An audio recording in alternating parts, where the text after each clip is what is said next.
About to begin, we ask that you kindly switch off all electronic devices during the ceremony. And would the audience please rise for the academic procession, and please remain standing for the entrance of the platform and Chancellor's parties onto the stage.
Please be seated.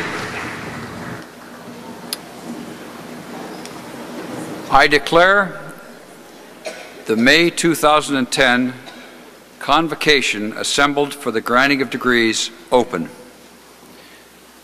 Emily Carr, University of Art and Design, wishes to acknowledge that it resides on traditional Coast Salish territory. Mr. President, members of the Board of Governors and Senate, faculty, honored guests, graduates, and friends, I am Jake Carr, founding Chancellor of this university. This is our second convocation as a university, and we are delighted and honored that each of you could join us today for such a celebratory occasion. Also, I'm pleased to welcome our audience from around the world, joining us via the internet. Welcome all. This afternoon, Honorary Doctor of Letters will be conferred upon acclaimed photographer Fred Herzog and internationally renowned installation artist Jessica Stockholder. We'll also be presenting the Emily Award to alumnus and award-winning animator Jeff Chiba Stearns. This is indeed an exciting milestone in the lives of our 2010 graduates, as today we recognize the significance of their achievements by the conferring of graduate and undergraduate degrees. This is a proud moment for you, the graduates, for your families, friends, and for the entire Emily Carr community, for they have shared your experiences, they've celebrated your successes and triumphs, and they've supported you in times of need and doubt. Today, they, along with all of us, will feel immense pride and will applaud your achievements as you walk across the stage to receive your degrees. This is also a momentous occasion in the life of the university, as this year we celebrate our 85th anniversary. What began in 1925 as a small art school named the Vancouver School of Decorative and Applied Arts has now grown into an internationally acclaimed university, renowned for its innovation, creativity, vision, leadership, esteemed faculty, and above all, its distinguished alumni, who through their significant contributions to the world of art, media, and design are our greatest ambassadors. In a recent talk to Emily Carr students, renowned artist and beloved alumnus Gordon Smith spoke with great fondness about his time at the Vancouver School of Art. He mentioned the dress code of the day and his own convocation, the suit, the tie, the polished shoes, and the tea that followed at the home of Charles H. Scott. Gordon noted he much prefers today's convocations, where students ascend the stage dressed exactly as they please and get a chorus of applause. I might also add that Gordon Smith is one of my oldest friends, and he has almost never missed an Emily Carr graduation ceremony. He's unfortunately not here today, but I should assure you it's not because he's unwell. He's just a little tired because he's been out on the lecture circuit and has been socializing too much. So he sends his apologies, but he didn't make it today. During his recent address, Gordon had words of advice for new graduates, which I'm honored to paraphrase today. First of all, he said, maintain your art school friends. Surround yourself with these and other passionate and creative individuals, architects, musicians, poets. Keep the dialogue of art alive. Secondly, keep an open mind, as inspiration is everywhere. Go to the galleries, seek out the works of leaders in your medium, and everything you can, talk about it, read about it, dream about it. Never stop searching for your next inspiration. And finally, never stop working, for the creative process requires a life fully devoted to the pursuit of art, not just a few hours a day, but a 24-hour, 7-day-a-week commitment. I might say that no one better demonstrates this principle than Gordon Smith.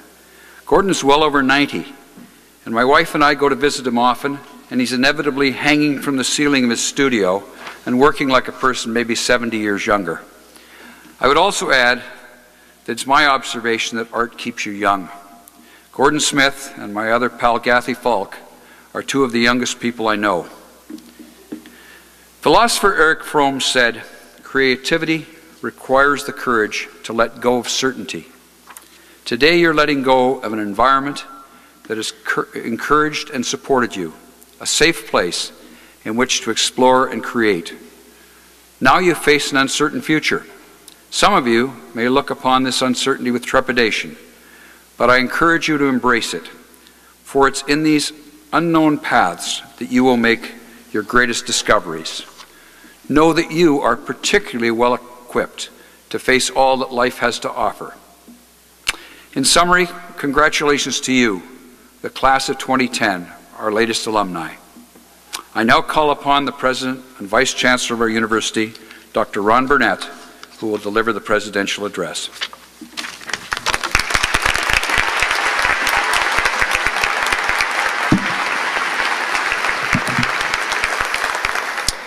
Thank you, Mr. Chancellor. Mr. Chancellor, members of the Board of Governors and Senate, faculty, honored guests, graduates, family, friends, all. Since we're on the internet, I have to say all. Before I begin my formal remarks, I want to express my thanks to Dr. George Peterson, who's sitting with the hat, for his extraordinary work on behalf of Emily Carr. Dr. Peterson is finishing his term as Chair of the Board of Governors. He has been steadfast, insightful, and generous, not only to me, but to the Board and to everyone at Emily Carr. Thank you, George. We love you.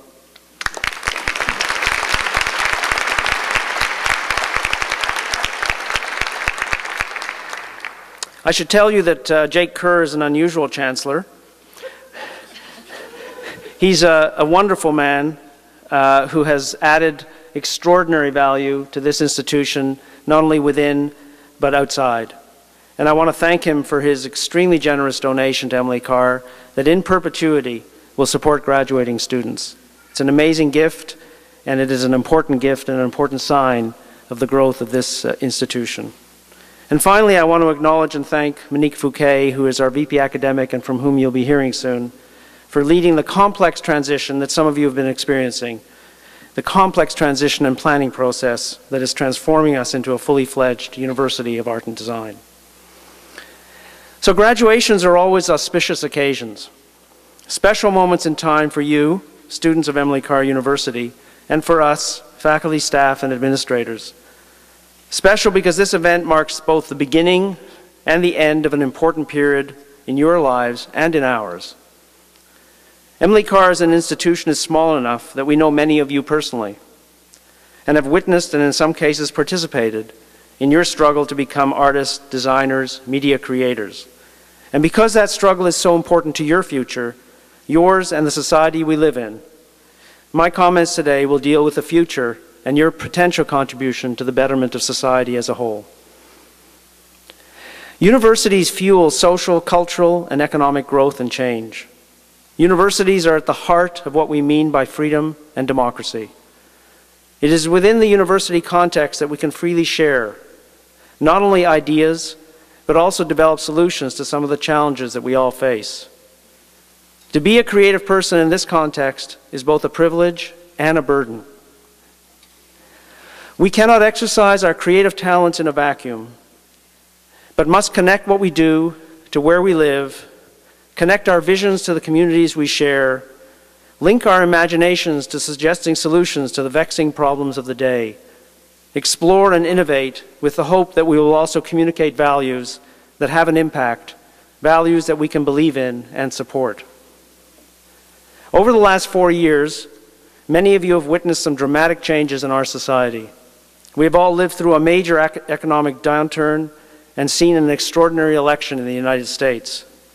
We have watched the emergence of China and India as important powers and lived through many more examples of climate change. These are but a few of the many events during this compressed period of time.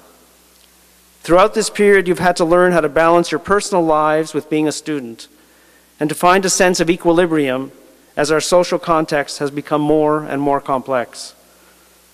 Whether you have desired it or not, the history of this period has affected your art, and it is one of our shared responsibilities as artists to understand these effects. As creative people, we balance mastery of materials, whether they are real or virtual, with the creation of artifacts. When you become an artist or a designer or a media creator, you commit yourself to this balance, to the shape and form of meaning, to the translation of meaning into form and shape. And this commitment is sometimes difficult and other times seems to flow intuitively. The ability to balance all these elements teaches us something about balance in general, about the need to find and maintain some poise as the complex swirl of everyday life circles around us. There's an exquisite beauty to this balancing act. Exquisite because we are privileged enough to be in a context where we can dream and where it is possible, even a requirement, to translate those dreams into reality. Imagine, Emily Carr University permits and encourages the imaginative leap from idea to reality. What an extraordinary thing. A place that actually opens up the possibilities of self, transformation, and personal growth. A place that historically over 85 years has helped build the creative culture of BC and Canada. A place of freedom that has nurtured and supported some of Canada's most important creative people. This heritage is what we all have a responsibility to maintain, support, and celebrate. This is the present, and this is the future. So for a moment, I want you to imagine yourself inside of a room with the sounds of twittering everywhere. The chatter and exchange of ideas, disagreements, agreements, information, misinformation. Think of that room as a large public square where we have assembled to talk, create, and talk some more. Think of that room as a studio where the smells and tastes are integral to releasing the energy of creativity. Think of yourselves during that silent moment in front of an empty canvas or a blank screen, and that chance, that rare chance to create, to imagine, and to produce. At each stage of your learning experience, you've had to overcome that emptiness, the sense that there is meaning, even if it is not immediately apparent. And each time that you have productively found a solution, you have validated your education and reinforced the importance of what we do collectively and individually at Emily Carr. This creative heritage is your responsibility to maintain, support, and celebrate. We live in a city that by virtue of location and history extends Canada eastwards to the vast nations of Asia. We live in a city that is small by comparison to the large cities of Europe and America. Yet we have produced some of the greatest artists of the 20th century, and hopefully will continue to produce even greater artists in the 21st century. Perhaps it's the fact that we are mediators between Europe and Asia. Perhaps we've always been not so much a gateway to the East as a cultural point of transition between East and West. And perhaps that hybridity has given us a unique advantage, the advantage of understanding how cultures come together and how diversity is at the very core of our identities, at the very core of most creative acts. So, graduates, you now bear the burden of carrying on some great traditions. You now have the chance to become what you imagine. You can translate your hopes into action, but you will also need to relate what you do, what you imagine, to who you are, and most importantly, to where you are. You will need to connect to the community and understand where you can contribute. Now more than ever, there's an urgency to how we interpret the present and how we see the future. And as you engage with these challenges, remember us, remember Emily Carr. We are and always will be your extended family. Think of us as you move forward, and we will think of you. Stay connected, and we'll work with you. So good luck. All the best for the future. I expect to see at least 300 artists every year coming out of this place, and you are one of a large, wonderful group that will continue to produce extraordinary works as you age, as I have.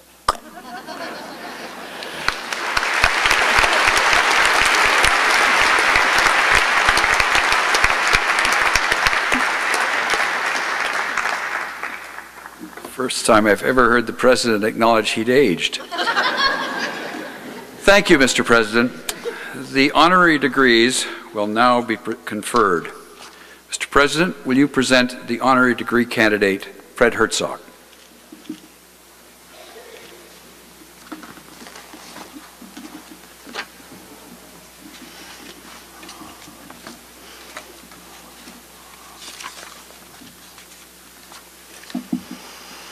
Okay.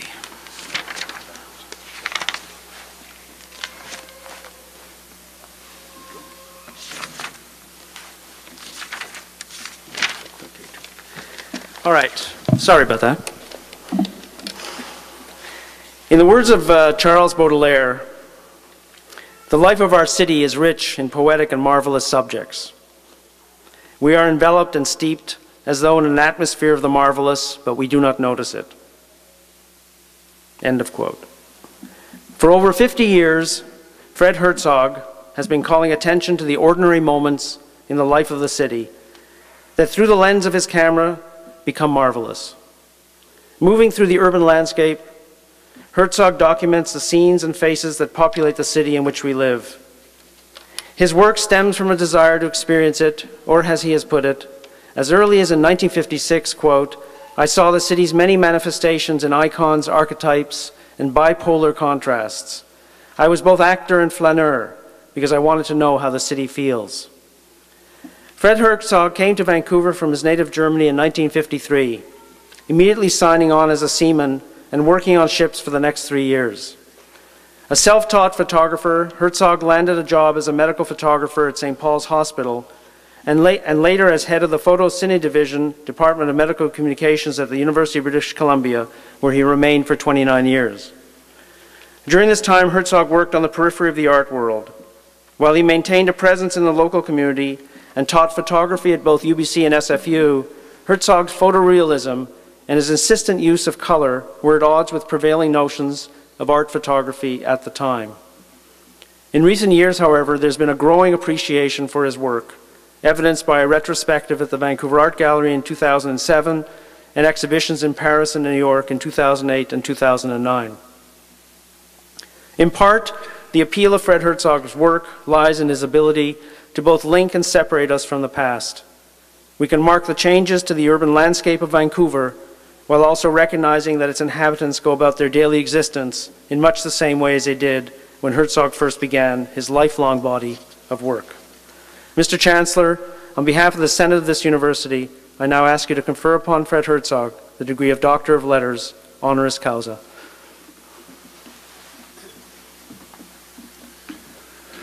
Fred Herzog, by virtue of the authority vested in me and in the Senate of this university, I hereby admit you to the degree of Doctor of Letters, honoris causa.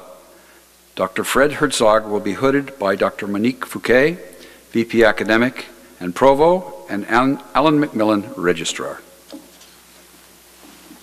Here they come from this.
I now call on Dr. Fred Herzog for his convocation address.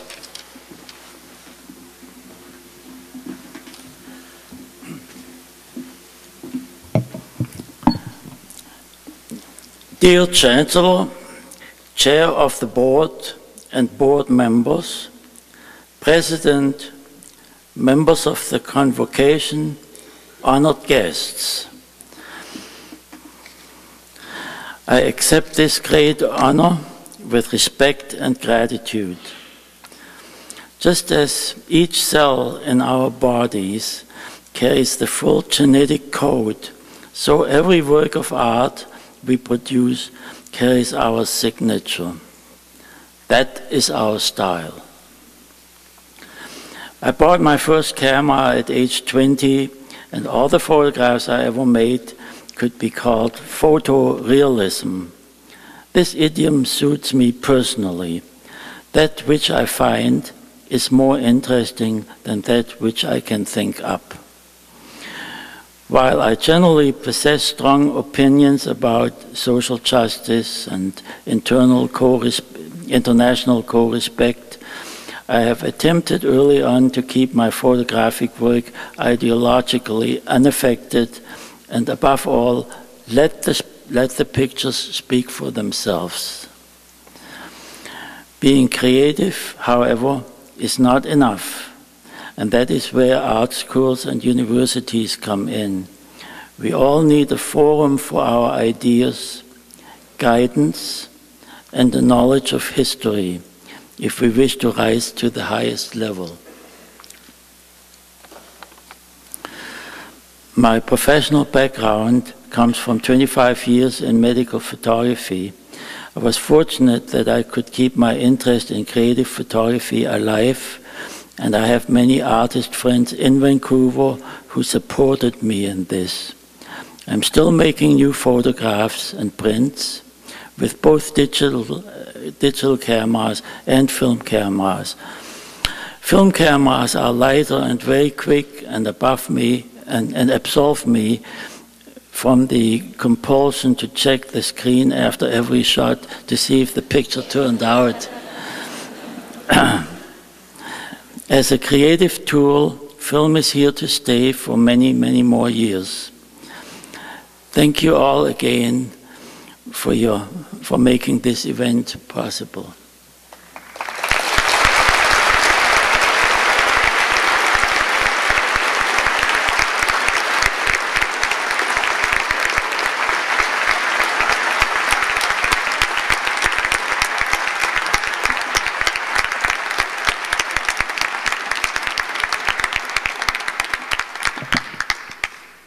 Thank you, Dr. Herzog.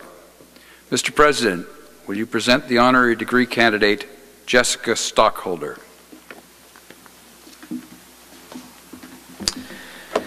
Mr. Chancellor, Jessica Stockholder's artwork defies attempts at easy categorization. In fact, a review in the New Yorker suggested that her recent exhibition could be the handiwork of the love child of Matisse and Duchamp. Broaching the schism implied by this pairing speaks to Stockholder's ability to combine to combine a painter's interest in color and the pictorial with a sculptor's investigation into space and form. Combining ready-made materials such as furniture, fabric, plastic containers, and rope with a saturated, eye-popping color palette, Stockholder fashions compositions that engage the senses, as well as the architectural spaces in which they are presented. Jessica Stockholder grew up in Vancouver and received her Bachelor of Fine Arts in 1982 from the University of Victoria, and in 1985 she earned her Master's of Fine Arts from Yale University. Having taught at a number of academic institutions, including New York University and Bard College, Stockholder returned to teach at Yale in 1999, where she is now a professor and director of graduate studies in sculpture. Stockholder's work has been shown at galleries and museums throughout the world, including the Centre Georges Pompidou in Paris, the Whitney Museum of American Art, and the Venice Biennale. She is represented in numerous prestigious collections, from the Art Institute of Chicago to the Stedelijk Museum in Amsterdam, and she has been the recipient of awards such as the Lucelia Artist Award from the Smithsonian American Art Museum and a Guggenheim Fellowship. In addition to being featured on the Art 21 series on PBS television, a monograph on her work was published by Phaidon Press. Last year, she was chosen to create a site-specific outdoor installation for the Madison Square Conservancy in New York City. In describing her process in creating that work, Stockholder sums up her approach to art making. Quote, "I work in response to the limitations of any situation and in relationship to what's possible." Mr. Chancellor, on behalf of the Senate of this university, I now ask you to confer upon Jessica Stockholder the degree of Doctor of Letters, honoris causa. Jessica Stockholder, by virtue of the authority vested in me and in the Senate of this university, I hereby admit you to the degree of Doctor of Letters, honoris causa. Dr. Stockholder will be hooded by Dr. Monique Fouquet, VP Academic and Provo, and Mr. Alan McMillan, Registrar.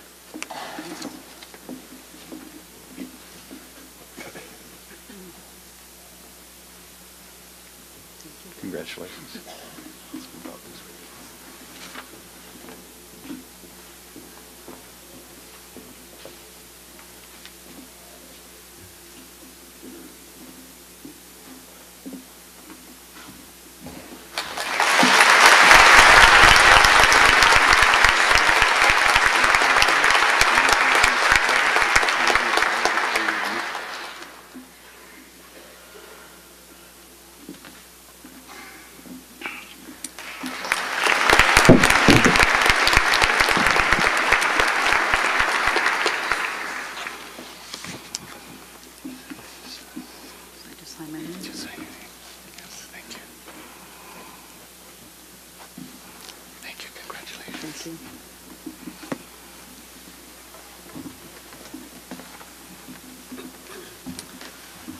It is now with pleasure that I call on Dr. Stockholder for a convocation address.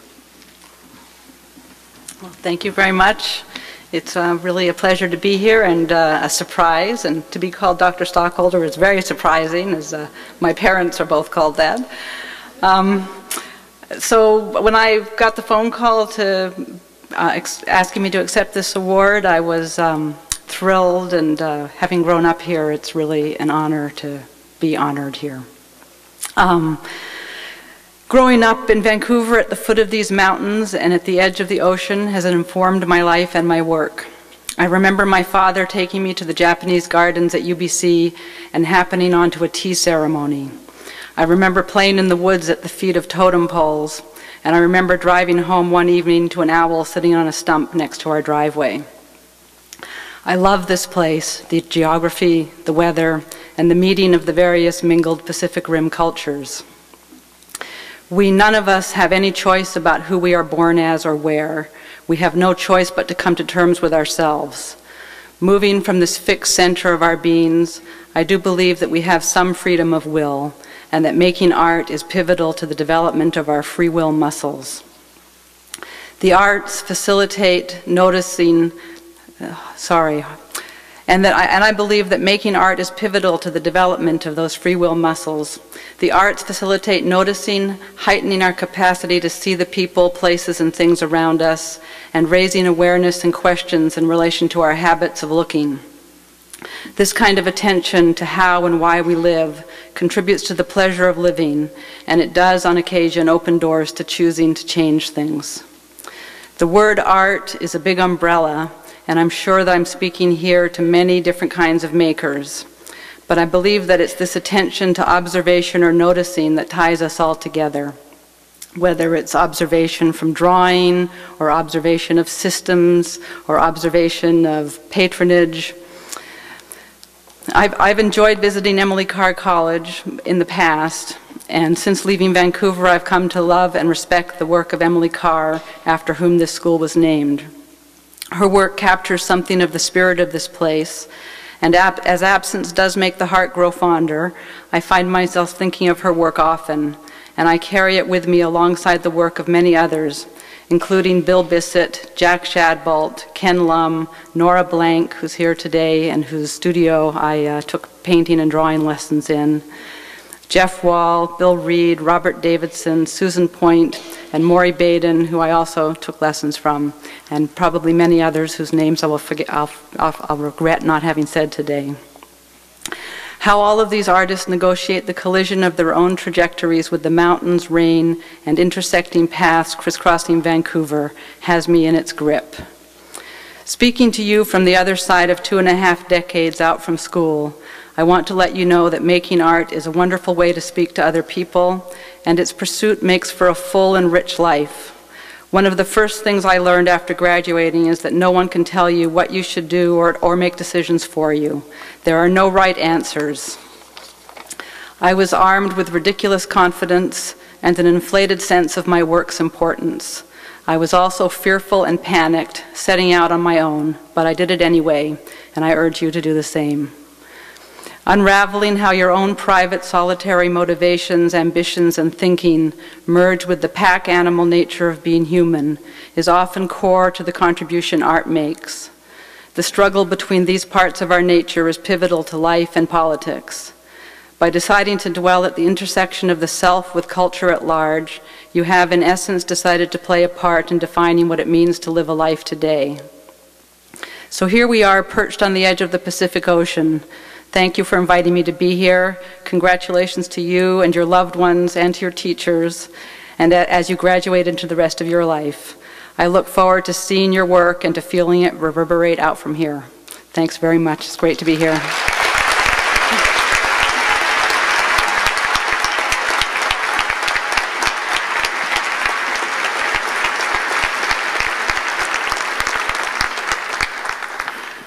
Thank you, Dr. Stockholder. The Emily Award will now be presented. Madam Vice President Academic and Provo, will you present Emily Award recipient Jeff Chiba Stearns?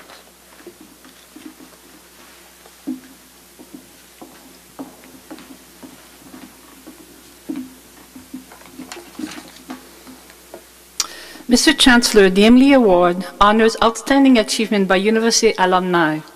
This year, the Emily is presented to Jeff Chiba Stearns, Emily Carr 2001 graduate with a Bachelor of Media Arts majoring in film animation.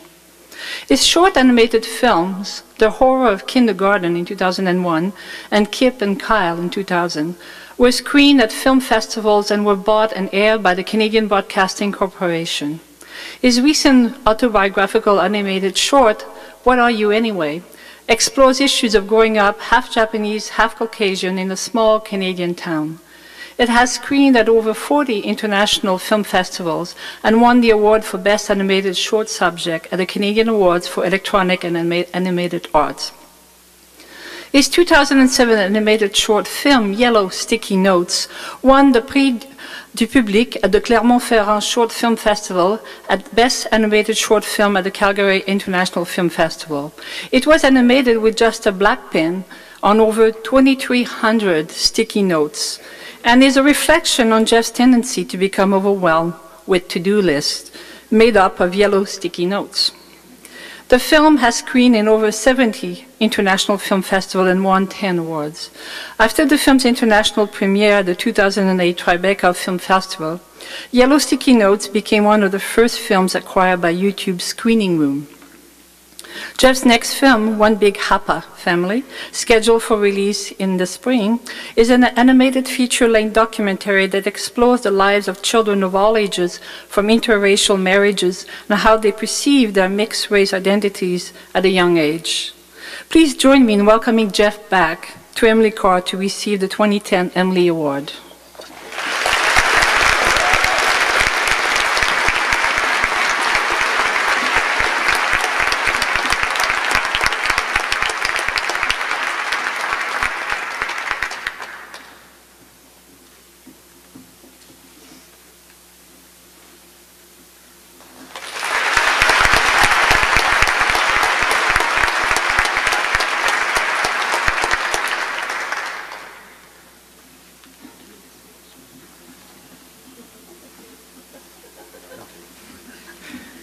All right. Well, thank you, Monique, for that lovely introduction and very humbling. I prepared a 5-minute reel, so hopefully I can coordinate my speech to end exactly 5 minutes in. When I first received that email from Dr. Ron Burnett that he wanted to talk to me, I thought, well, it's been 9 years since I graduated. I guess it's about time they're hitting me up for a donation. Although much to my surprise, I found out that I was being honored with the Emily Award. And honestly, this couldn't have come at a better time in my career as an independent animation filmmaker. So thank you, Emily Carr University, for this recognition. I was shocked to hear I was the recipient of this year's Emily Award, considering that 2 years ago, I was rejected from applying to the Emily Carr Master's Program. And 10 years before that, I was actually rejected from the Emily Carr Animation Program. But as things would have it, I was placed on a waiting list. And luckily the stars aligned, and in 1998, someone gave up their seat in the animation program, which led me to giving up a full fine arts scholarship for my hometown university, all to chase a dream that I had that started when I was 8 years old, after watching the Academy Awards with my parents and discovering you could win an Oscar for making cartoons, a dream I still aspire to this day. And even though I didn't get my Emily Carr master's degree, as things would have it, I used that fuel of rejection and jealousy to self-reflect. And in turn, that inspired me to create what was my most successful and award-winning film to date, Yellow Sticky Notes, right there. Weird, I know. The great Looney Tunes director Chuck Jones once had his art school professor say to the class, "All of you have 100,000 bad drawings in you. The sooner you get rid of them, the better it will be for everyone." Going through the Emily Carr Animation Program helped me get out a few of those really bad drawings. And although it took me a few years after graduation to realize it, developing a personal style would be much more important to me than being able to draw well enough to get a job at Disney, much to my parents' disappointment. And that personal style has led me to where I am today, at a point where, as one of my greatest inspirations, the great mythologist Joseph Campbell would say, "I have found my bliss." Early on, following my bliss led me to think that being a pro snowboarder was a good career path, until I broke my wrist, my drawing wrist.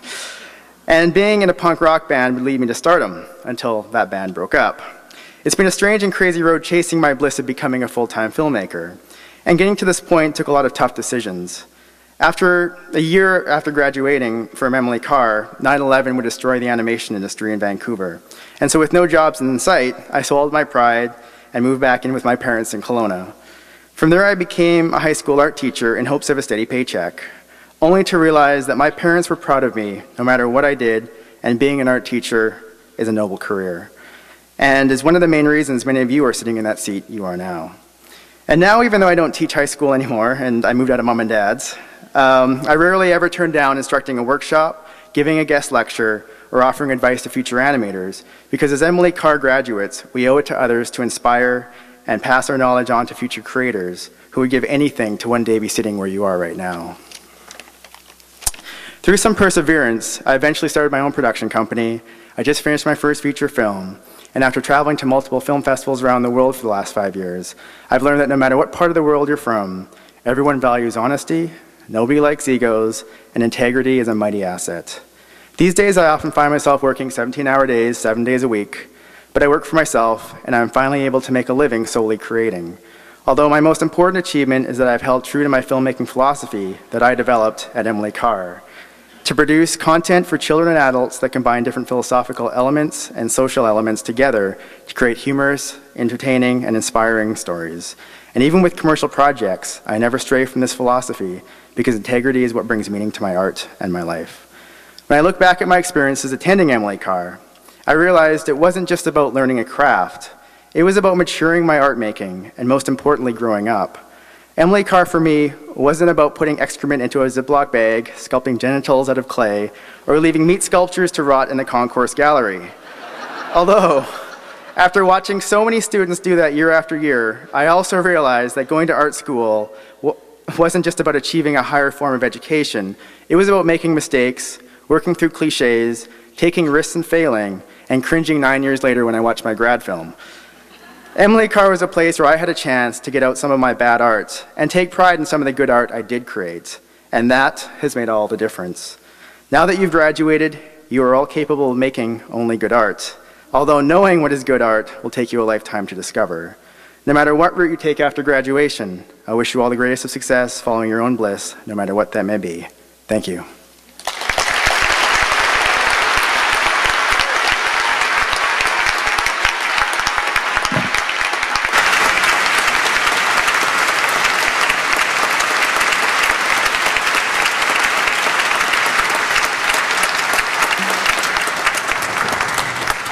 Thank you, Jeff. That was wonderful.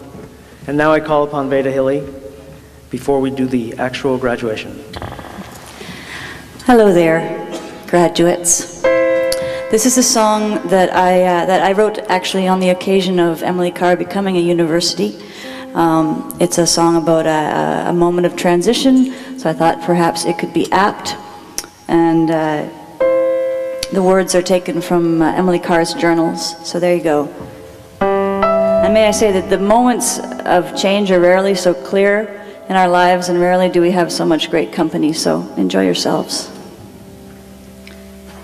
We have come to the end and goodbye to it. It is coming with a stir and a burst. We have come to the end and goodbye to it. It is coming with a stir and a burst, like a baby, like a baby. I fear we are a long way, a long way. Mercifully we can't see. We have come to the end and goodbye to it. It is coming with a stir and a burst. We have come to the end and goodbye to it. It is coming with a stir and a burst, like a baby, like a baby. Will it thrive? Will it shrivel? We can't see, and that is merciful.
The inevitable, everything holds its breath, surging over all, surging over all. I gave the birds their mates and nests. They burst their throats, they thrive, they thrive. We have come to an end, we are not dead yet. They burst their throats, they thrive, they thrive. We have come to an end, still alive.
young.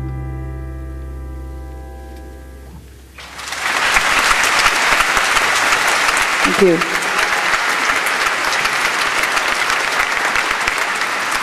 Thank you, Veda. The members of the graduating class will now be presented to the Chancellor to be admitted en masse to their degrees. Will the graduates please rise?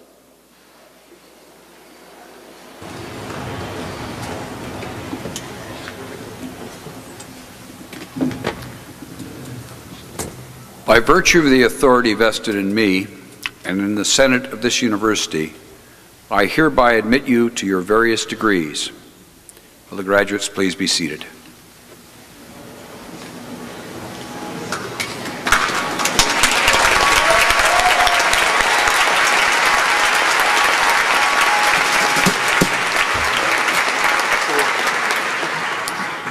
The members of the graduating class will now be presented individually to the Chancellor. As the graduates descend from the stage, they will be congratulated and welcomed into the Emily Carr Alumni Association by Alumni Association President Pamela Tagle and Vice President David Humphreys. As a courtesy to others, please remain seated until the conclusion of the ceremony. Mr. Chancellor, Rennie Van Halm, Dean of Graduate Studies, will call forward the candidates for the Master of Applied Arts degrees.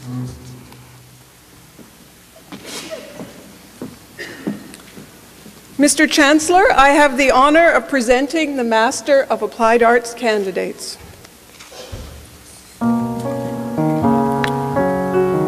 Darinka Aguirre.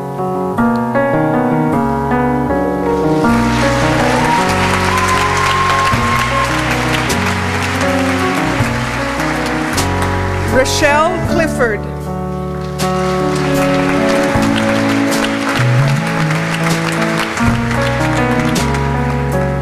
Daphne Corbagiolo. Both. Lyndall Hall.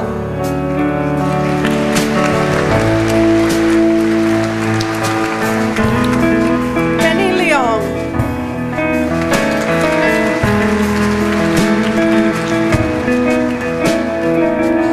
Morgan M. Rauscher.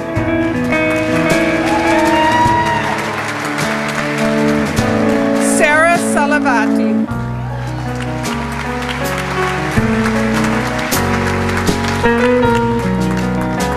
Holly Schmidt. I am pleased to announce that Holly Schmidt is awarded the Governor General's Gold Medal. The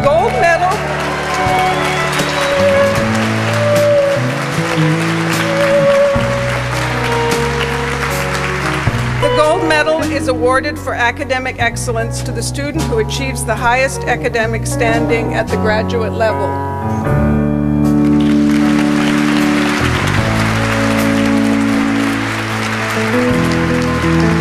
Erdem Tashdelen.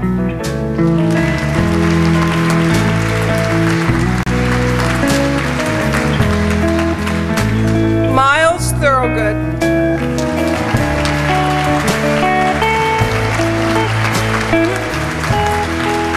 Alex Tripp.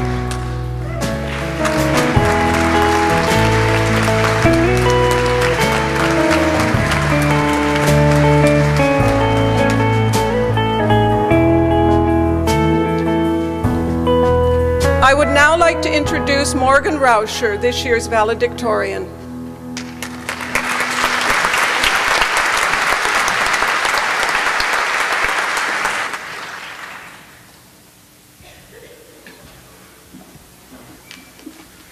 So many fine words, it will be hard to follow up. My fellow students of life and distinguished guests, and my reason, Sarah, who could not be here today, I'm honored. I'm honored to be graduating and honored to speak to you today about the privilege of this day. During my travels abroad, I've come to realize some things, especially during my time in Africa, that we are indeed privileged to be here. We are privileged to be a part of this great and prosperous nation. We are privileged to have access to the learning playground of Emily Carr. And we are privileged to have an exciting faculty to guide us as we have grown and developed. We've worked hard to honor these privileges. We've earned our graduation with late nights, struggles, and dedication to our creative practices. While today marks the end of that project, it's only the beginning of the challenges that we face tomorrow. But we must realize that this is the privilege of being graduates from this wonderful institution. We now have other responsibilities. In fact, as academics, the moment that we learn something new, we become a conduit for that knowledge, and we have the responsibility to pass it on. And we accept the challenge to continue and to contribute to that knowledge as we pass it on. Know that you indeed are amongst the privileged and responsible group of intellectuals, artists, and designers alike. You have earned a place among those who have come before you across the stage. We are the next generation. Our generation will have to work for our fellow human beings. We are the generation who must experience and respond to rapid-fire change while working towards uniting the world in peace and prosperity, a big challenge. In my short lifetime, I've seen the birth of the internet, mass distribution of cell phones and personal computers, just to mention a couple of the massive developments which have transformed the entire planet. We're learning at a time when the experience and the process of learning and learning new knowledge itself is transforming. We've persisted through this together. And I leave you with these two lines of practical application for your future. Take hold of the future by building it together, each and every one of you. Use hope and reason to effect change in the world, and the same patience and hard work that you've used to earn this graduation today. God bless you all, and I thank you.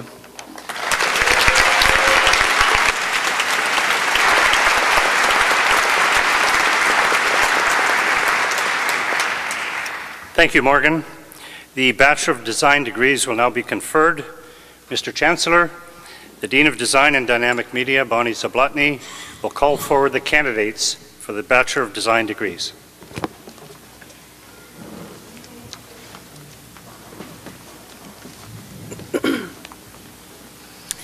Mr. Chancellor, I have the honor of presenting the Bachelor of Design candidates.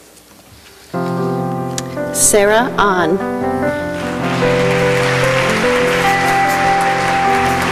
Dean Elton Bennett.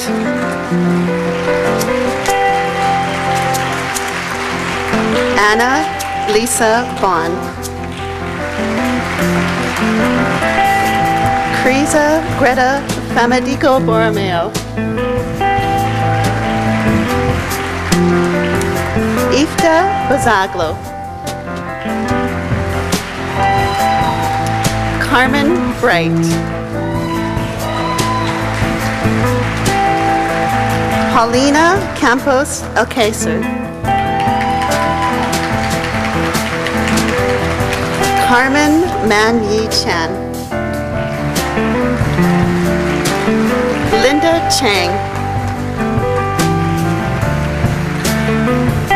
Andy Chen.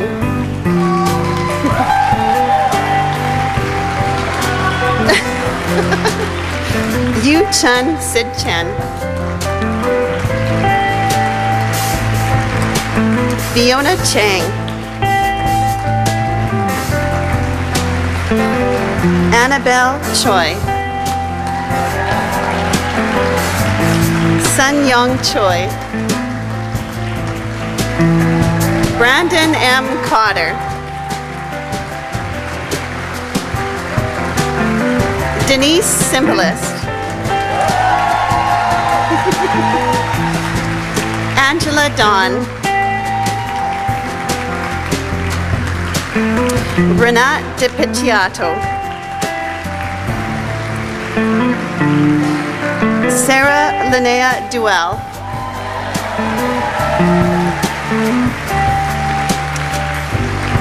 Diane Coma Espiritu. I am pleased to announce that Diane is the recipient of the John C. Kerr Chancellor's Award in Design. This award is based on a combination of academic excellence and work in the graduation exhibition.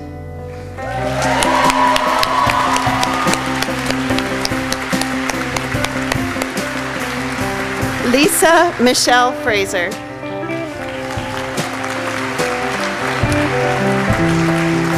Logan Gilday.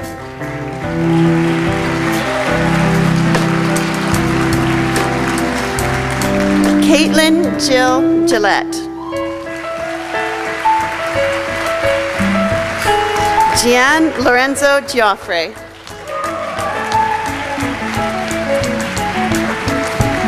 Jennifer Marie Griffiths.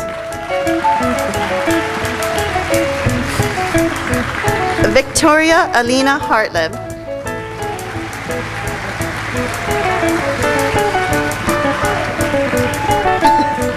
Angela Marie Henderson.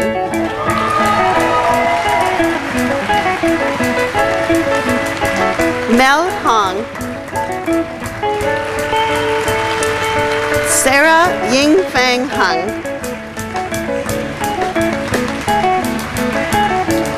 Deanne Putri Kusuma Inda.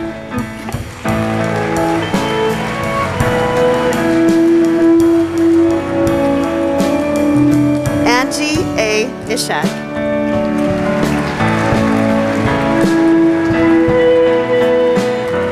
Danielle Jasinski.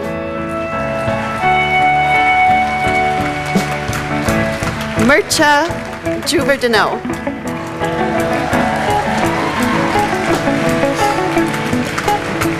Maggie Can.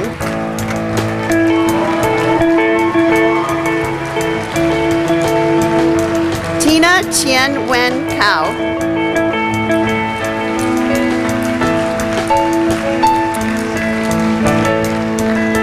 Shumpei Kato.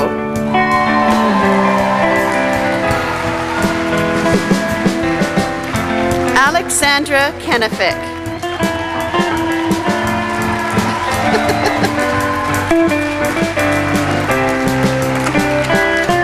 Hugh Yoon Julia Kim.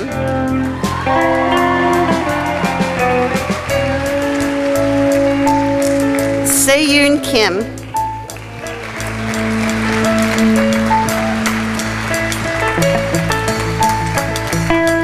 Brody R. Kitchen.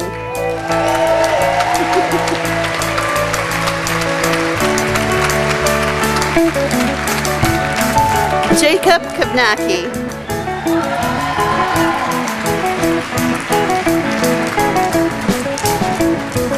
Richard M. Krakowski.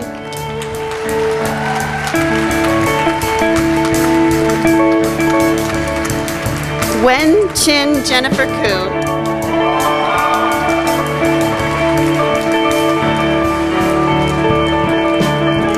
Andrea Couric.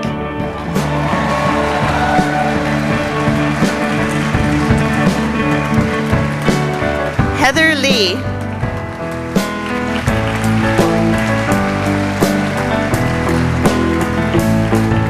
Sanyan Levy.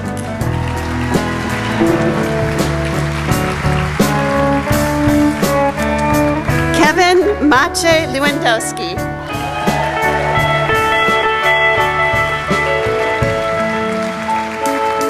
Vivian Lee.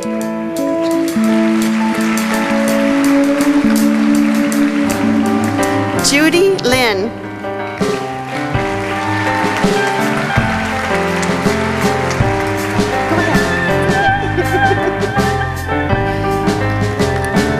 Jackie Ka Ho Ling.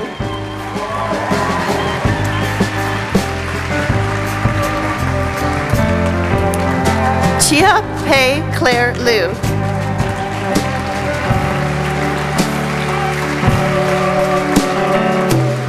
Adam G. Lupton.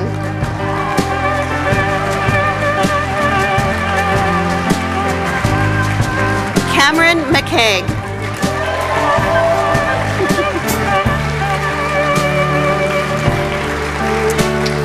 Sharan Meng.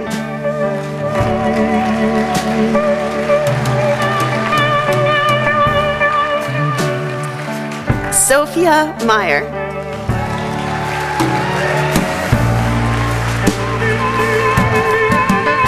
Dragos Amnika.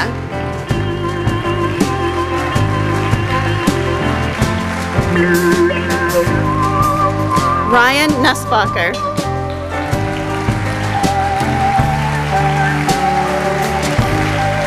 Haley Zoe Raber. Miriam Rahi.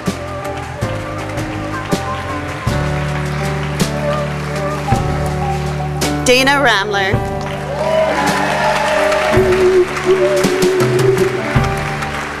Jared Bryce Rind.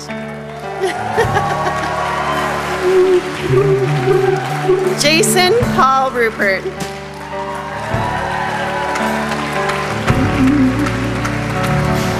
Nicanor A. Santillan.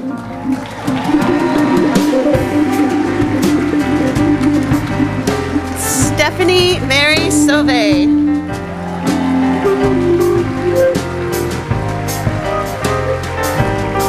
Andreas Bjorn Schlichting.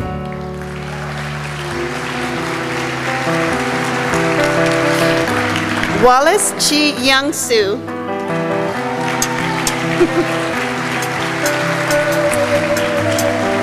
Kimberly Brooke Sutherland.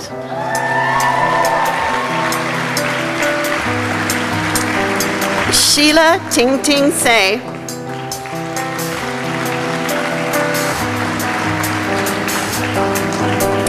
Pinar Undiger.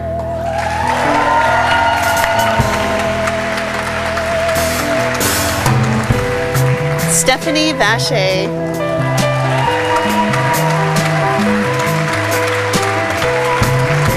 Hasang Andy Wang. Natalia Ween.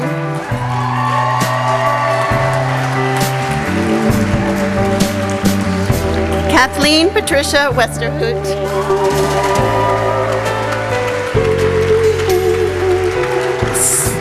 Sandra Lewis White.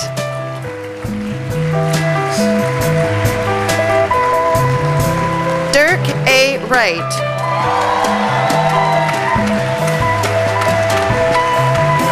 Hurley Wu.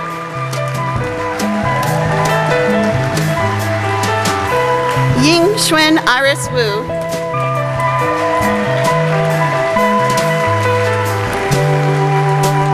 Hanako Yusuhara.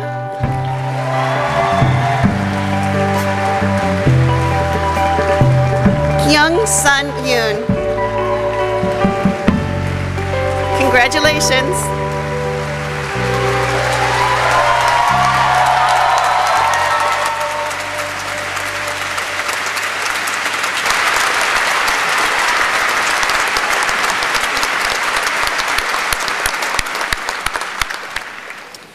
The Bachelor of Media Arts degrees will now be conferred.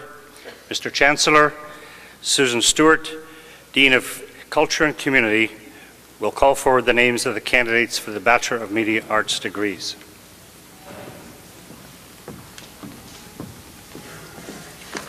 Mr. Chancellor, I have the honor of presenting the Bachelor of Media Arts candidates. Nagma Abbasi.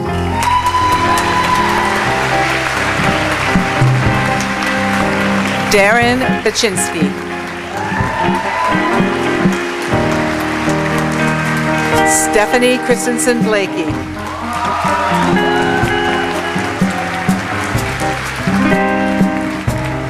Samuel R. Bond.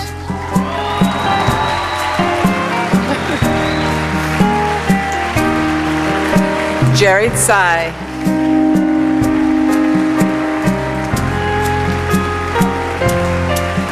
Emma France Campbell.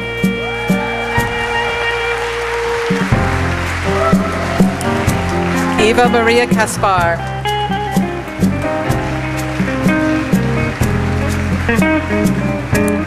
Erickson San Pablo Chu.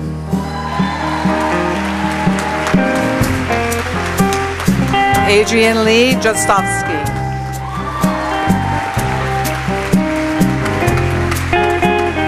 Martin Gilbert.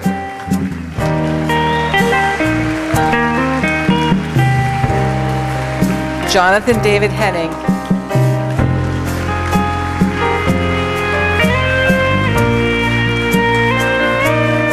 Sarah Louisa Margaret Hudson.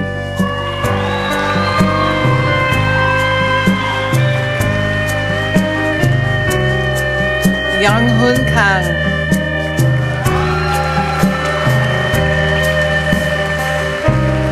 Chelsea Christina Kerr.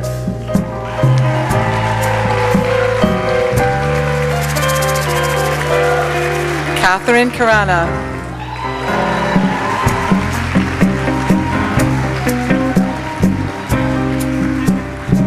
Gabrielle Koenig.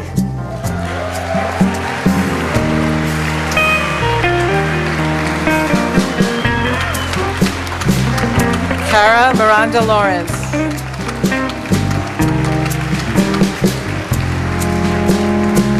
Candice Lang.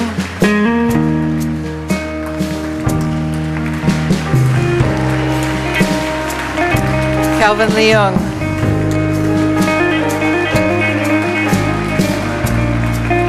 Bo Lu.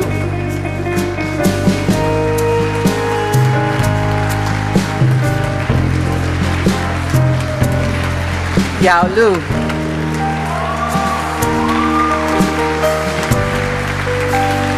Kalina Makovitz.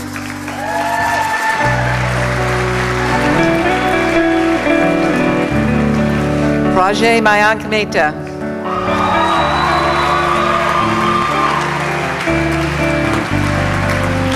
Carly Miller.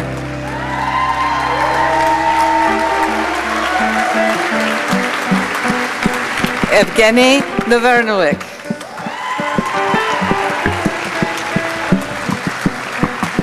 Shanae Neveling.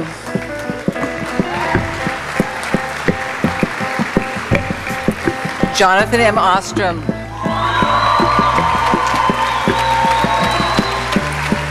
Kyla Ann Plews. Sterling Richter.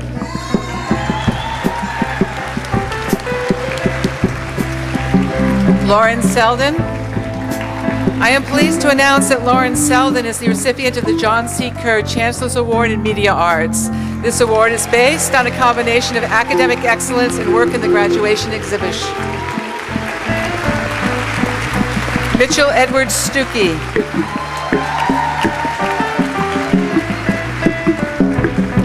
Wilhelm Sundin.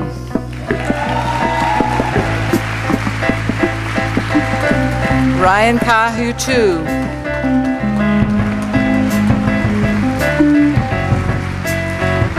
Benjamin Say.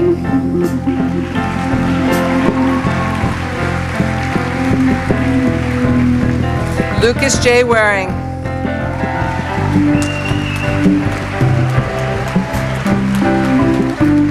Lin Wei.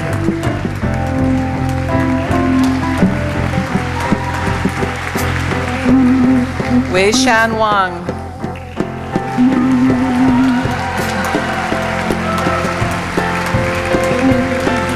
Jesse R. Woodward.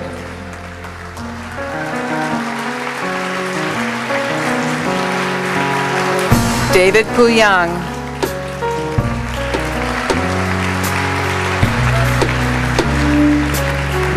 Nathan Zeitner.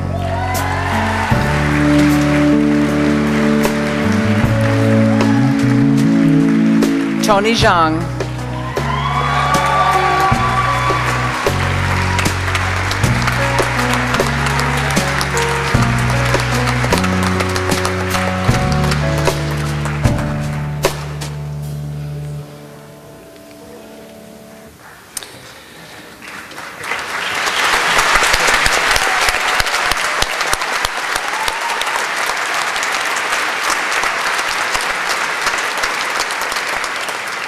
The Bachelor of Fine Arts degrees will now be conferred.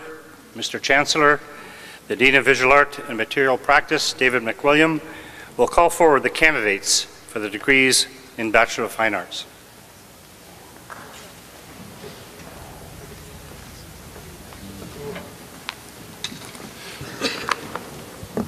Mr. Chancellor, I have the honor of presenting the Bachelor of Fine Arts candidates.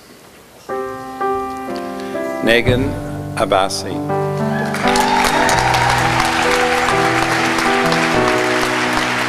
Jennifer Aitken. Well done. Daria Akai.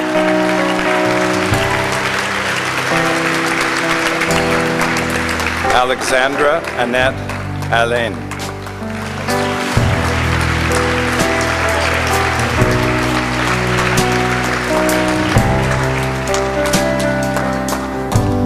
Lobu Amani.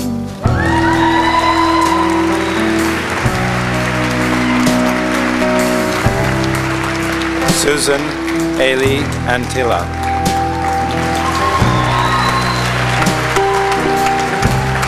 Leanne Michelle Armstrong.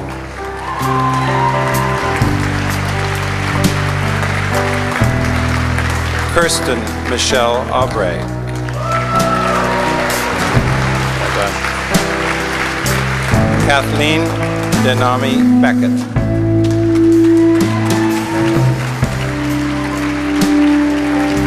Diana Anai Beckwith.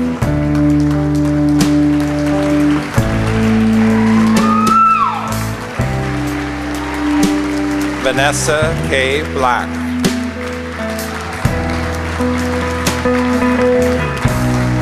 John Charles Roderick Bland. Well done. Well. Noah Nicholas John Bowman.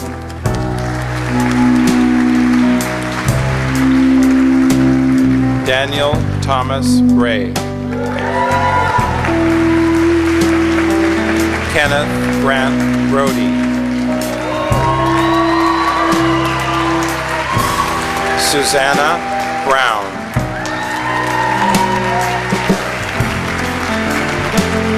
Jackson A. Bouchard. Francisca Augustine Candra. Michael J. Cardiello. Anna Clark Carath.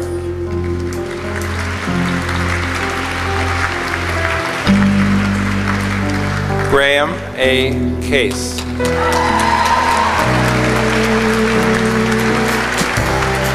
Catherine Yuen Yi Chan.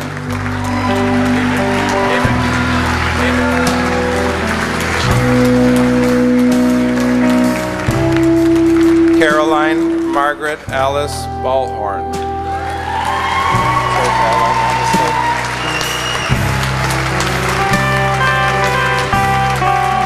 Michelle Eve Sharback. Peggy Pei-Chun Chiao. Janet Effie Clark.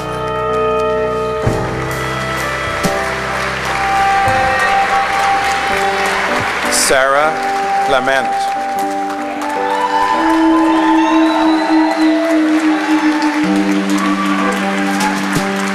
Meredith Jane Cinnamon Coombs. Wendy Copeland.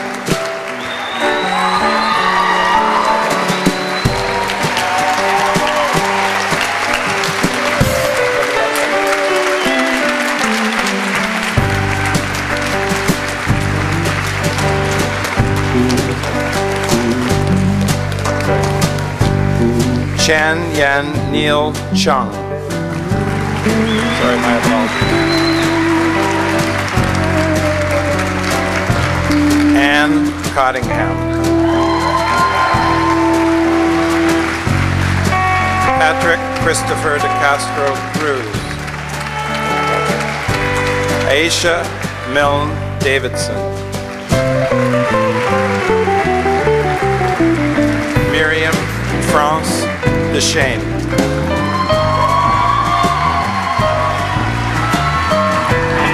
Chad E. Durnford. Lisa Attila Urich. Todd Evinger.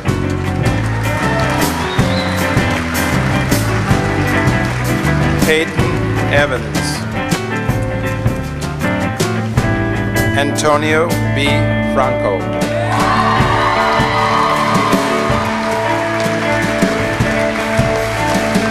Suzanne Lynn Fulbrook.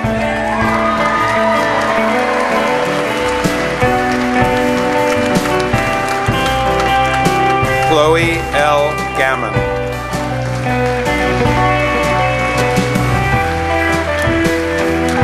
Anik Gosselin.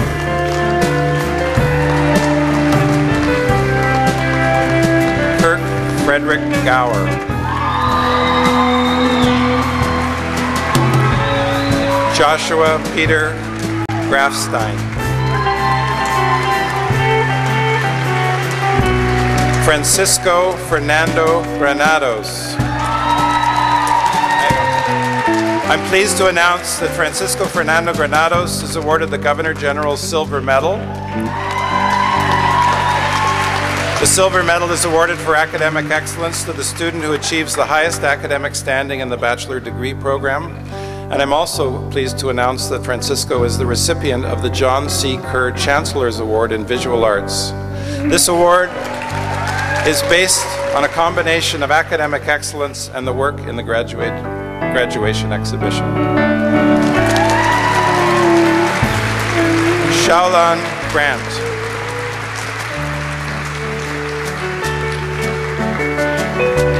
Emily Lynn Gray.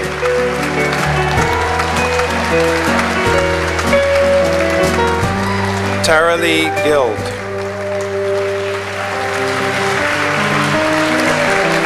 Jessica Cameron Guthrie. Jiwon Han.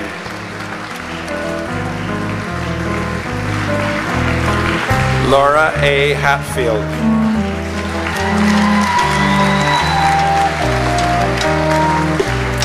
Timothy E. Helmuth.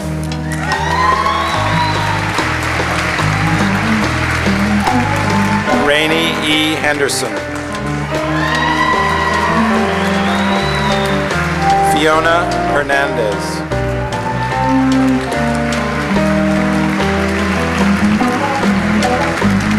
Joshua Bartholomew Holmes.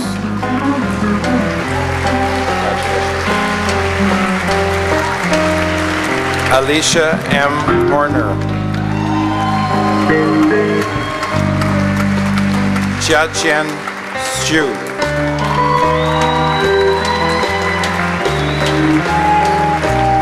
Alina Ilyasova. Jennifer Jackson. Daniel Jeffries. Soleil Martine Johnson.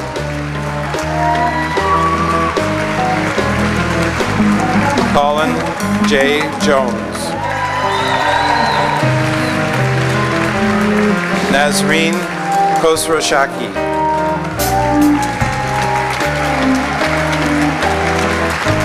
Junghai Judy Kim. Kathy K. Kim. Socheon Sophia Kim. Yongju Ellie Kim.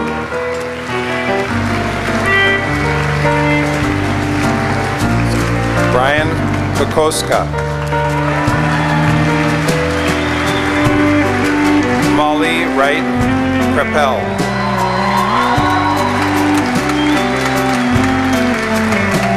Yorma K.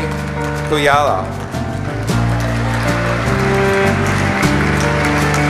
Suzanne Wang.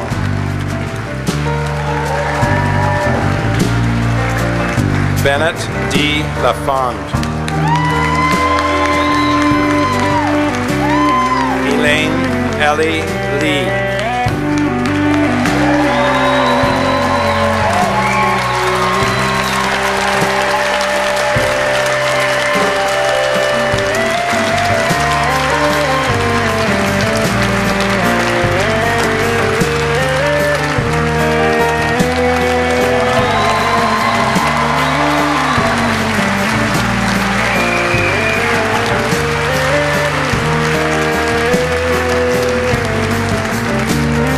Sanghua Lee. Megan Ann Lebrun. Chung Chung Regina Liao. Xiao Jiang Lu. Krista Nicole Locke. Emile Logan.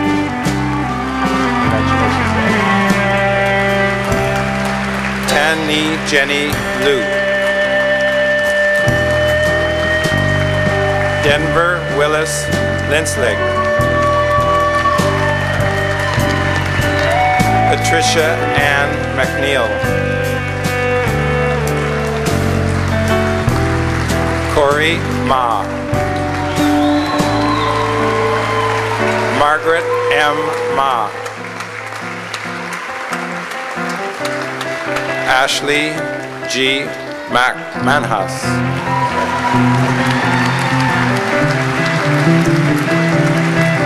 Aaron A.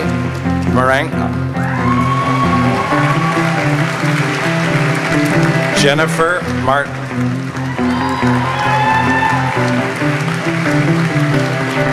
Kayla L. McCall. Amber M. McFadden. Emily F. McPhee. Cedric L. Meister. Sean Peter Mills. Aisha Mir. Jade Morales Gill. Sarah Moran. Monique Mutu Firth.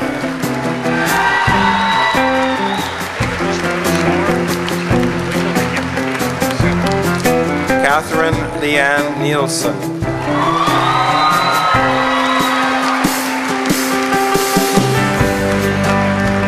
Yelena Nikishina.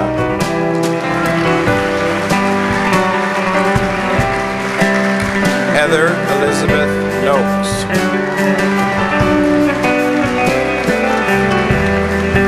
Jennifer Ann Norquist.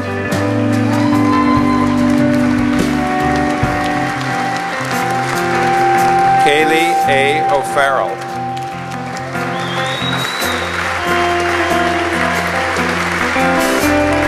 John Emil Oman.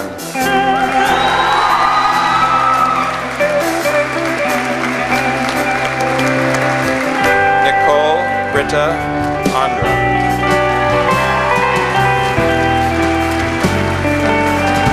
Kabe Ordubadi.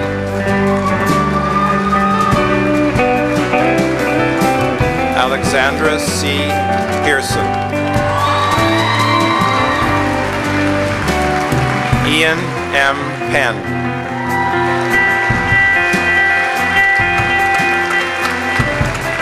Amber Lee Kathleen Perkin. Jeannie A. Persack.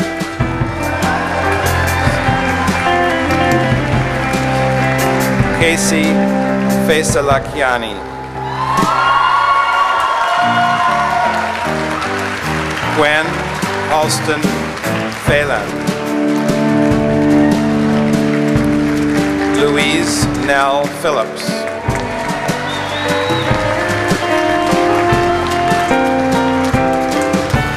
Amber Poffenbarger.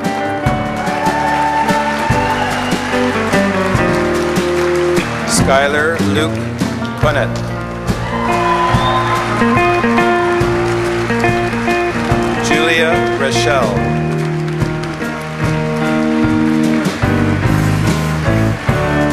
Alexis E. Riki.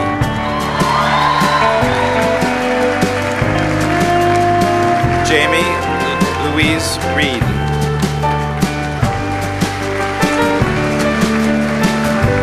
David M. Robinson. Amy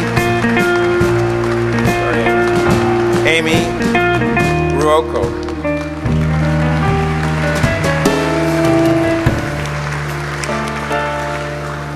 Adam Sabla.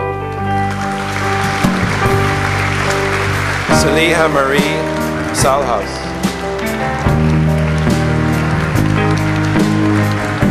Jessa M. Salkel.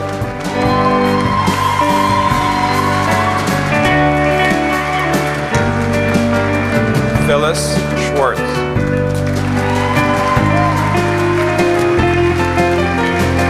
Jennifer Margaret Skillen. Bomi Rochelle Song. Dallas Henley Spiller. Kyla Stewart. Samantha Elizabeth Stroman.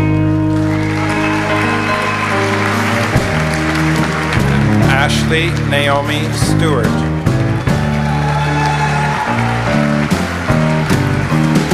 Michael V. Stupin.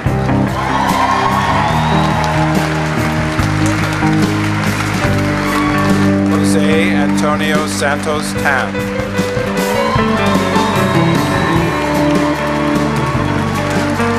Helen Teeger.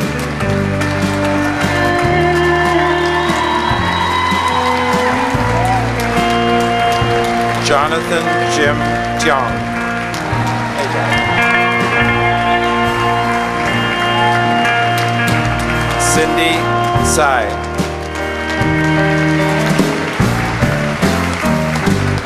Elena Marguerite Esme Underhill.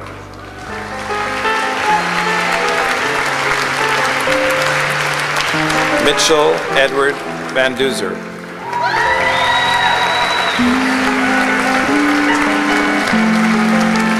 Lee Nicole Lemix. Kirsten E. Way. Tegan Weitzel.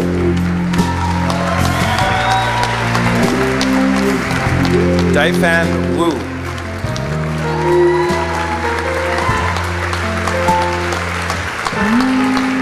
Carlin Marie Yandel. Sedere Yassan. Priscilla Young. Makiko Yoshi.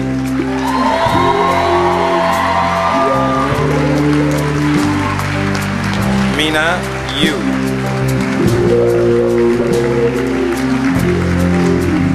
Kathy Fengyi Zhang.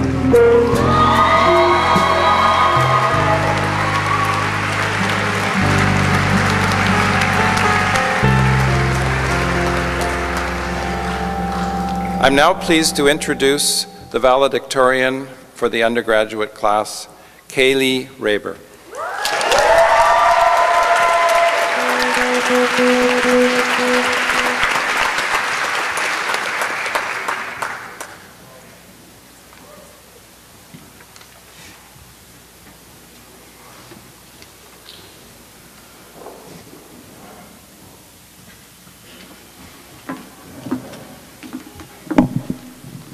Graduates, family, friends, faculty, and staff, thank you for being here on this exciting day to share in our graduation.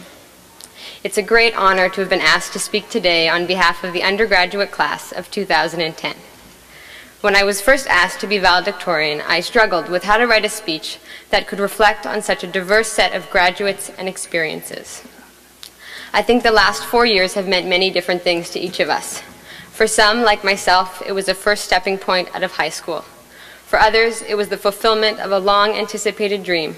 And for some, the start of a new journey. But for all of us, I think that coming to Emily Carr was a chance to follow our passion, whether it be a passion for fine arts, media, or design.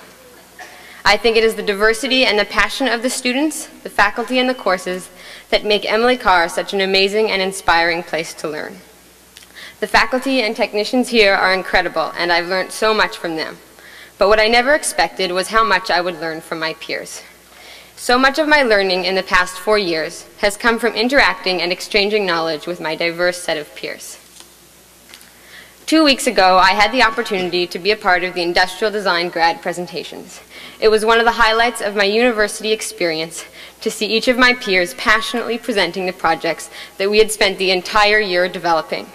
Whether we were trying to change the stigmas associated with disability, enhance the lives of people in developing countries, or encourage sustainable behaviors, it was powerful to see how passionate and committed each of us were to our projects and to our users. It was the diversity of the projects and the passion with which they were presented that to me exemplifies the Emily Carr experience. And it was the same diversity and passion that I saw when I looked through this year's graduation catalog. This is the diversity that I look forward to seeing in the paths that each of us choose to take in the years to come. At this point, I can't even begin to imagine where I will be 5 years from now, or even 1 year from now. There are so many unknowns, which to me is a little scary, but I think there are also a lot of really exciting possibilities. The design consultancy IDEO is famous for saying, fail early and fail often. And this is something that I've heard a lot in the last 4 years. We learn more from our failures than from our successes. They force us to reflect on our process and to try new things. By failing early and failing often, we can become successful sooner. I encourage all of us to go out and apply for jobs and competitions and grants, and to take risks in establishing ourselves in the professional world. For the last few years, I've carried around a piece of paper that says the obstacle is the path. It is the obstacles that we will face in the coming years that will create a path for our futures. It is overcoming these obstacles that will take us to where we want to be. And there will be obstacles. I think one thing that Emily Carr has done for all of us is force us to question what our roles are as artists and designers in the 21st century. What is our ethical responsibility, and what role should we play in respect to issues of social, cultural, and environmental sustainability?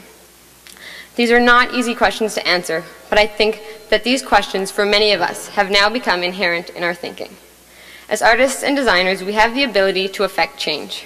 We can increase awareness of global and social issues, and we can confront these challenges with solutions. In the words of Cameron Sinclair, design like you give a damn. And this doesn't only apply to design, but to fine arts and media as well. We need to use our skills and talents to make a positive contribution to the world. This won't be easy, but I believe it is our responsibility as artists and designers to use our talents to solve the issues that we are passionate about and to push the boundaries of what is possible. With that in mind, I would like to end by saying to the graduating class of 2010, may you fail early and may you fail often. Congratulations.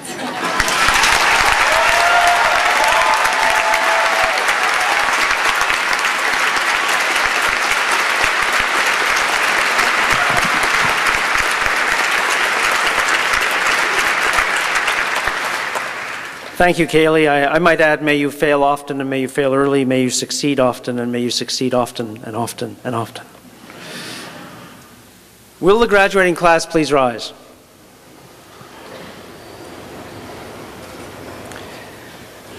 On behalf of Emily Carr University of Art and Design, our Board of Governors, our Senate, all the faculty, staff, and administration, I want to congratulate you on the completion of your degree.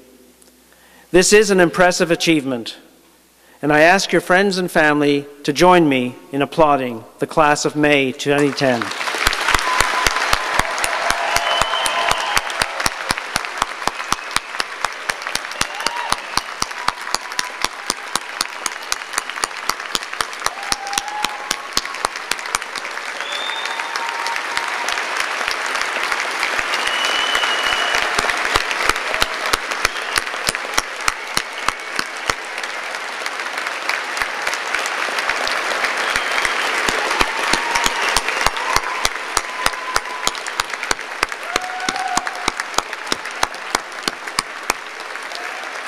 Thank you. Thank you. Mr. Chancellor, I now call upon Dr. George Peterson, Chair, Board of Governors, to present the closing remarks.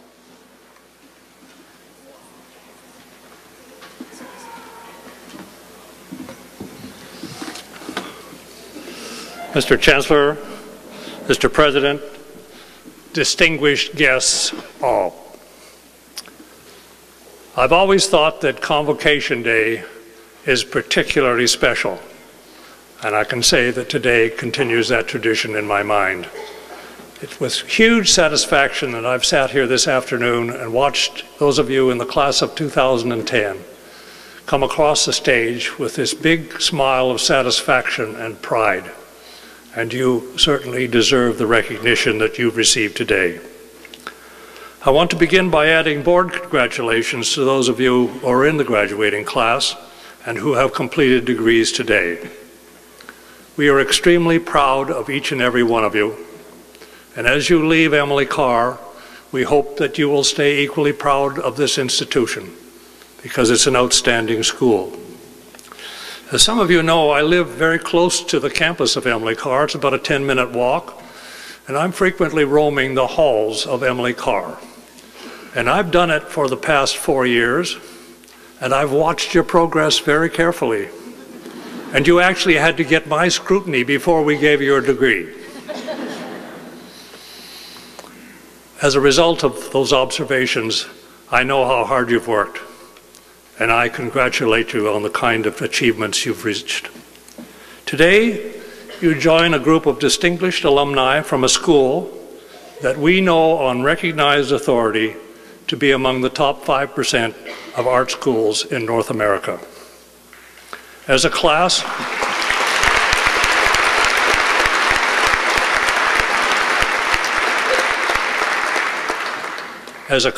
you have really distinguished yourselves. Just take a good look at that exhibition and at the grad calendar. It's the very best that I've seen in my 6 years of involvement with Emily Carr. It's spectacular. I do want to, on behalf of the class of 2010, extend thanks to faculty and to staff. I've been involved in post-secondary education for a long time. Some people would argue too long. But I can tell you that faculty and staff at Emily Carr, there simply is no more dedicated group to be found anywhere. They work very long hours, they teach a lot of classes, and almost without exception, they always treat their students as equals. So I say thanks to each and every one of you for that contribution.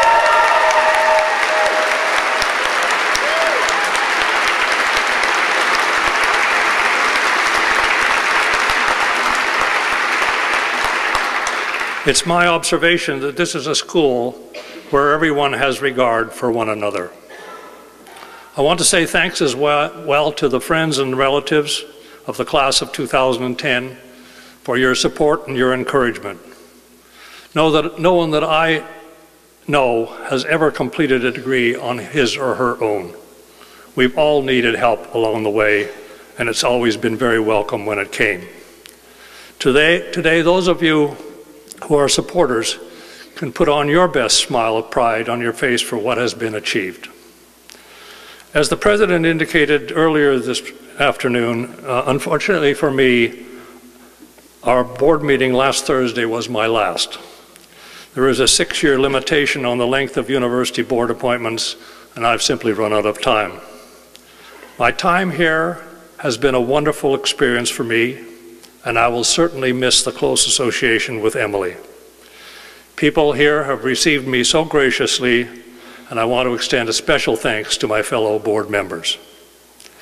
Over 6 years, you generate a lot of memories, and if you wanted to sit here till 6 o'clock, I'd be happy to run through them. However, I'm going to mention 3 because they're terribly important and they've happened fairly recently. The first is not very old, and that is the change to university status and the appointment of Jake Carr as our founding Chancellor. Those of you who know him will know he's a great supporter of the arts, and at the time we approached him to see if he would accept this appointment, he did concede to us that Emily Carr University was the only institution of which he was prepared to be the Chancellor, and we thank him for that hugely.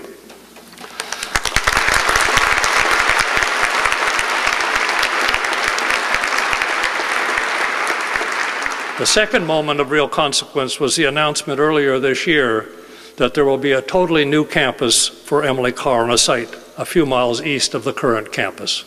It's sizable. It's a major event. I don't think it's probably going to show up till the year 2014 or 15. It's a long involvement. But as some of you know, Emily Carr currently houses 1,700 students in space that was designed for 850. We simply can't continue to exist in that way, and we have to provide more opportunities for people who want to come to Emily Carr University of Art and Design. At the present time, unfortunately, we can only admit about 2/3 of the qualified students who want to come to Emily Carr. So we're just delighted that the Premier and his cabinet have decided that we are to go ahead with this. It's going to add a little bit to the workload of the President, but other than that, there's not much fallout. And the third announcement, a moment of consequence to me, occurred at the board meeting last Thursday, when we as a board unanimously approved an extension of Ron Burnett's contract from 2011 to 2016.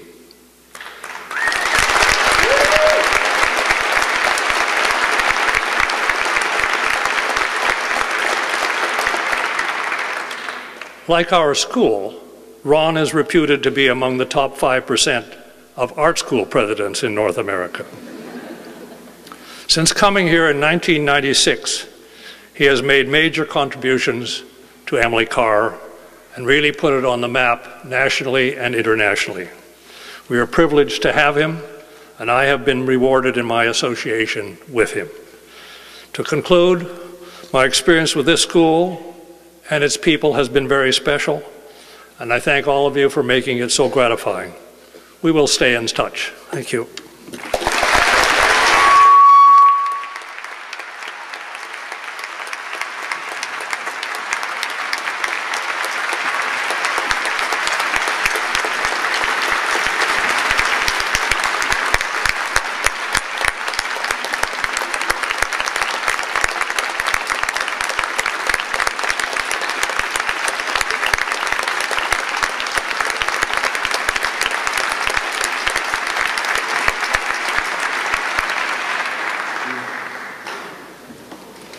Thank you, Dr. Peterson.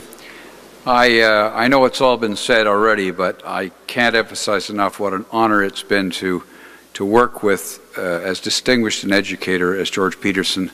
Emily Carr is privileged to have had his leadership for the 6 years he was here. For those of you who don't know, George is probably one of Canada's most famous educators. He's been awarded every honor under the sun, most of which he doesn't even bother telling you about, but we will miss him greatly, and the good news is that I know he really won't go away. So, this concludes the formal awarding of degrees. Some candidates weren't able to be here today, and therefore their names were not read out, but I now admit them to the appropriate degrees as shown in your program. I have a few quick thank yous. I'd like to thank you all for joining us on what turned out to be a beautiful day. I'd like to thank the many volunteer staff and family members, coordinated by the Student Services Office, who worked together to run such a smooth convocation day. To Vita Hilly, who provided the music for today's event, and to Naomi Singer, Artistic Director, Secret Lantern Society, for participating in the performance and for organizing the performers outside the Chan Center. I'd personally like to thank Sylvia Iredale and Alan McMillan and all the people who work with her for putting this together and having it run so smoothly. It's been my distinct honor and pleasure to preside today, and this brings to a close the formal part of the afternoon's convocation ceremony. You're all invited, and I expect to see you tonight at the graduation exhibitions that commence this evening at 7 p.m. on the Granville Island campus. Thank you so much again for coming. It's been a great afternoon.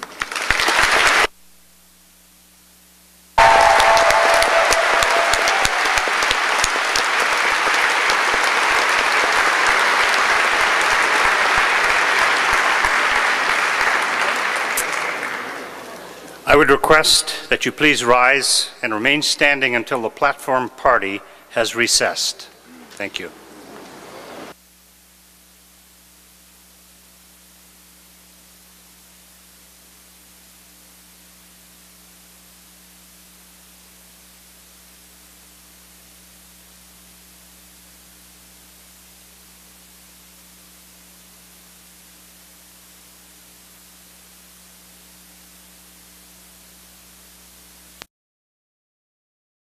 hoo-yah, hoo-yah, hoo-yah, hoo-yah, yo, yo, yo.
I was so happy to see your name.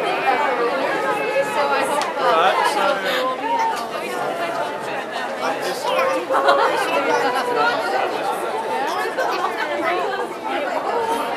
we weren't allowed to announce them last night because they wanted to announce them. I was so